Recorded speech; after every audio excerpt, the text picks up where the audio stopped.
இதே ஒரு image சீக்வன்ஸா export பண்ண முடியுமானா முடியும். எதுக்கு அது யூஸ் பண்றோம்னா, இப்போ வந்து விஎஃப்எக்ஸ் பண்றதுக்காக நான் அந்த ஷார்ட் எடுத்திருக்கேன்னு வச்சுக்கோங்க.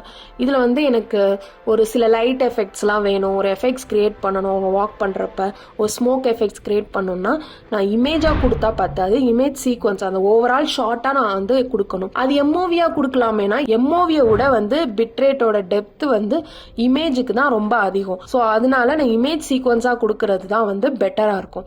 நீங்க விஎஃப்எக்ஸுக்கு கொடுக்குறீங்கன்னா இமேஜ் சீக்வன்ஸாவே கொடுங்க. இந்த ஃபுல் ஷாட்டை வந்து நான் மார்க் பண்ணிக்கிறேன். மார்க் பண்ணிட்டு எக்ஸ்போர்ட்ல சேம் வே வந்து எக்ஸ்போர்ட்ல போய்க்கோங்க. ஃபார்மேட்ல பாத்தீங்கன்னா டிஃப் சூஸ் பண்ணிக்கோங்க. கீழே வந்து எக்ஸ்போர்ட்ல வந்தீங்கன்னா எக்ஸ்போர்ட் அஸ் சீக்வன்ஸ் இருக்கு பாத்தீங்களா, இதை வந்து டிக் ஆன் பண்ணிருங்க. ஆன் பண்ணதுக்கு அப்புறம் ஒரு ஃபோல்டர் வந்து நீங்க சேவ் பண்றதுக்கு சூஸ் பண்ணிக்கோங்க. சேம் அதே தான் மேக்ஸிமம் ரெண்டர் குவாலிட்டி கொடுத்துட்டு எக்ஸ்போர்ட் பண்ணிட்டீங்கன்னா ஒரு இமேஜ் சீக்வன்ஸா உங்களுக்கு வந்து எக்ஸ்போர்ட் ஆயிடும். அதை வந்து நீங்க ஒரு இமேஜா தான் பார்க்க முடியும் வெளியில ஓபன் பண்ணி பாத்தீங்கன்னா.